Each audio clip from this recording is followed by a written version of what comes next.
July 22nd. The year is 2026.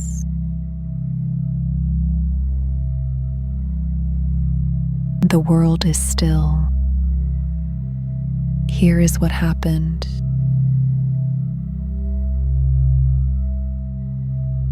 The United States military campaign against Iran has now cost about $37.5 billion, the Secretary of Defense told Congress today.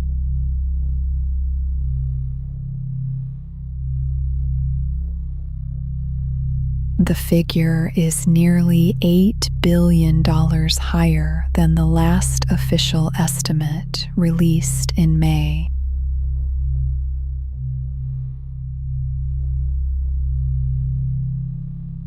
The Secretary appeared before the Senate Appropriations Committee to request another $87 billion in funding.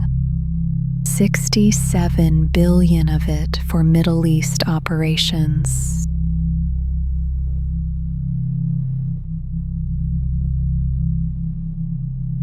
The hearing was interrupted several times by anti-war protesters and ended in a confrontation between the secretary and a senator.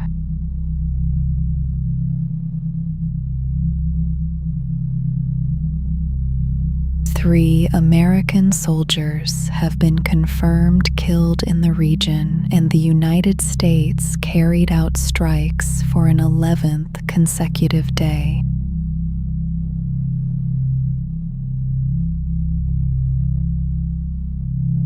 Some Democratic senators and other sources told a media partner they believe the true cost of the war is higher than the official figure, and that it does not include damage to American bases.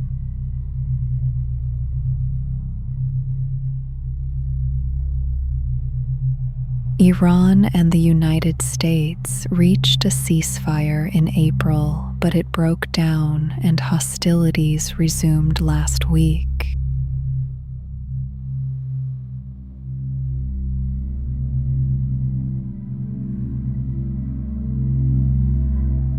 Ukraine's president dismissed the country's army commander-in-chief today.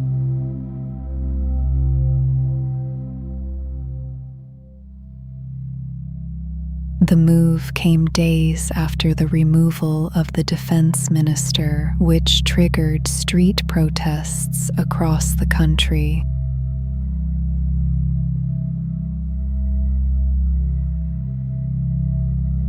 The outgoing commander said he was handing over an army that is not only holding the line, but advancing.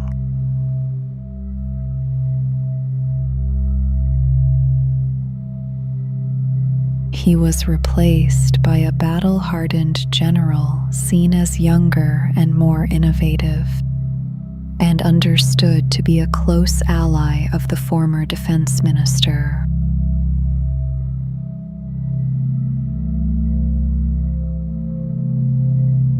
The president has asked the new commanders to develop a fresh defense strategy.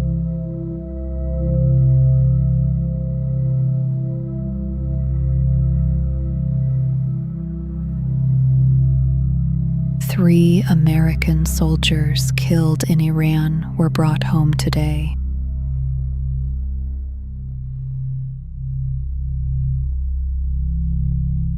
The President of the United States traveled to Dover Air Force Base for the dignified transfer.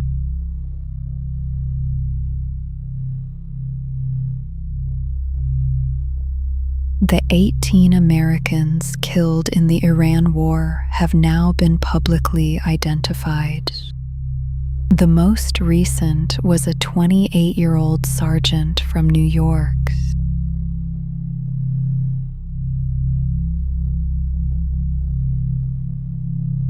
The Secretary of Defense testified before the Senate yesterday, requesting $67 billion in additional Pentagon funding.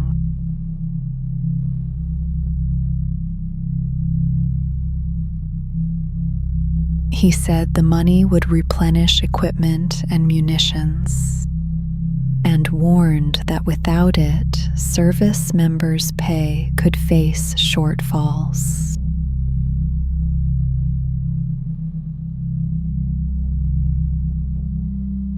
Some senators pushed back, questioning how Congress could be asked to fund a war it never authorized.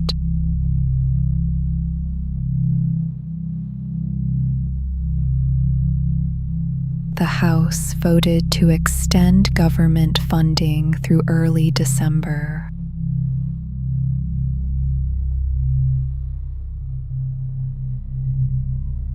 The measure passed narrowly, with 6 Democrats joining Republicans. It now moves to the Senate, where it will need Democratic support.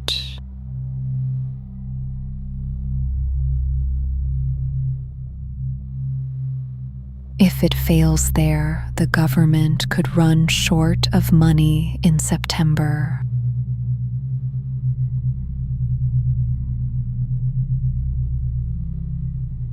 A metro line in Lahore, Pakistan's second largest city, has changed how women move through the city.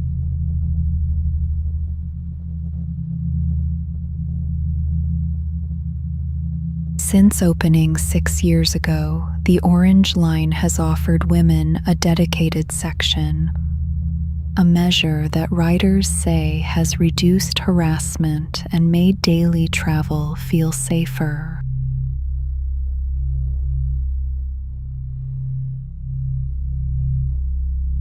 The line runs through one of South Asia's most congested cities, and for many women it replaced buses and rickshaws that felt uncertain.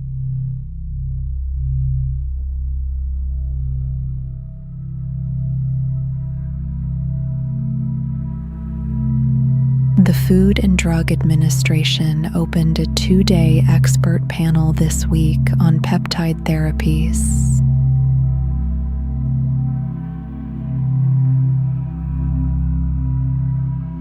The panel is reviewing 7 injectable compounds, including some of the most widely used: TB500, BPC157, and MOTC.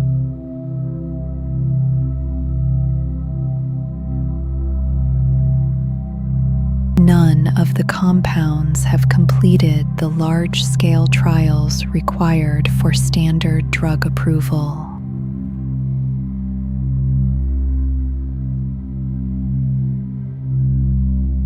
The panel will recommend whether compounding pharmacies should be allowed to prepare and sell them.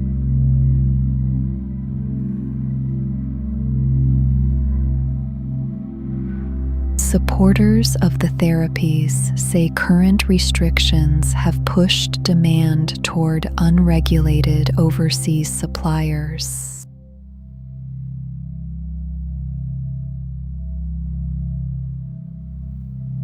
Several members of the advisory committee have ties to the peptide industry or to clinics that offer the treatments.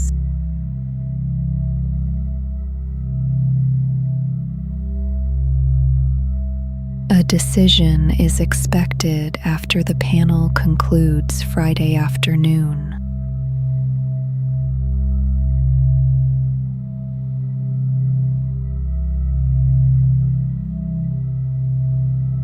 Tennessee farmers are preparing for a federal ban on certain hemp products.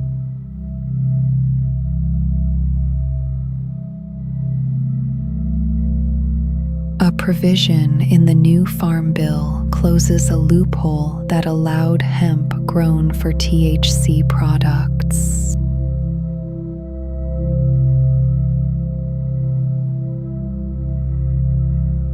Some growers are now shifting to other crops.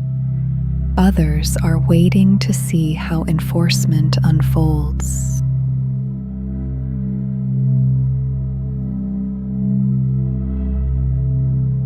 More will be known as the rules take effect in the coming months.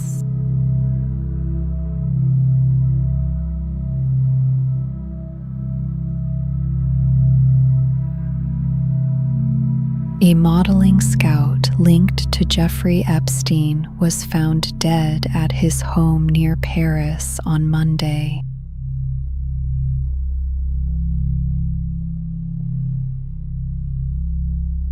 The man, 69 years old, was discovered in a suburb northwest of the city. The local prosecutor's office confirmed his death to the BBC.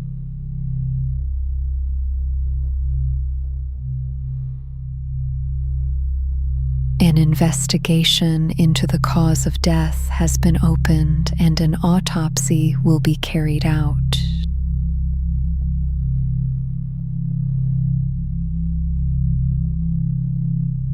His name appeared thousands of times in Epstein files released by the United States government.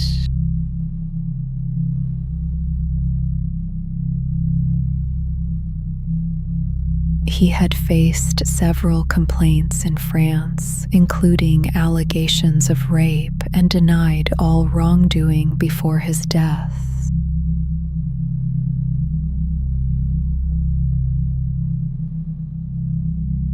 Lawyers for Epstein victims said his death has cost them a crucial witness, and that too many leads may now go cold.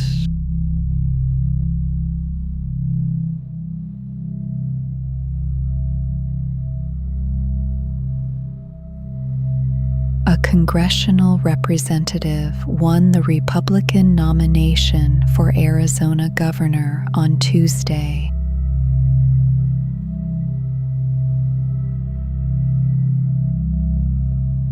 The representative defeated a fellow House member by a wide margin. He will now face the sitting Democratic governor in November.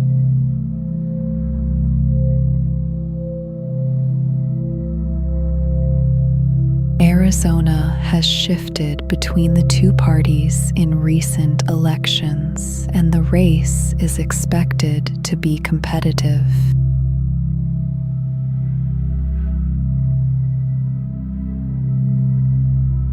The representative has aligned closely with the President of the United States and previously led the conservative House Freedom Caucus.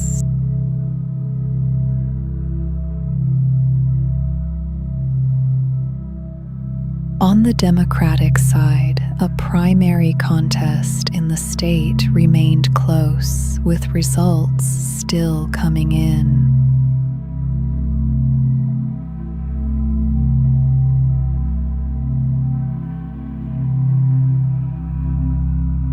Austria opened a police station in the building where Adolf Hitler was born.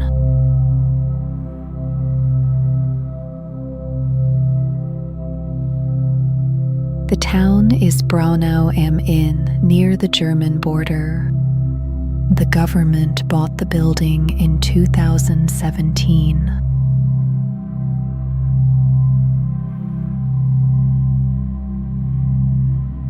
The renovation cost about 20 million euros, and officers from the local and district police will work there.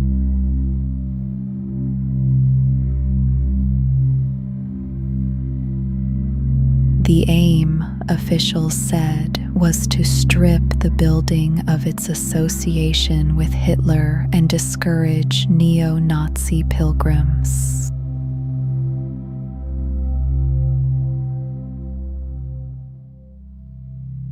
Some critics say the change will not reduce those visits and that the building's history cannot be erased by its new purpose.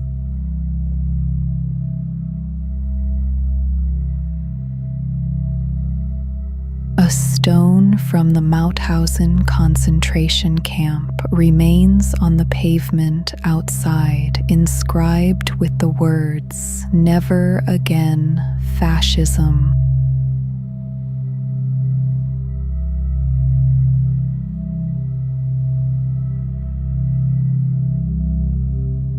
Here is what happened.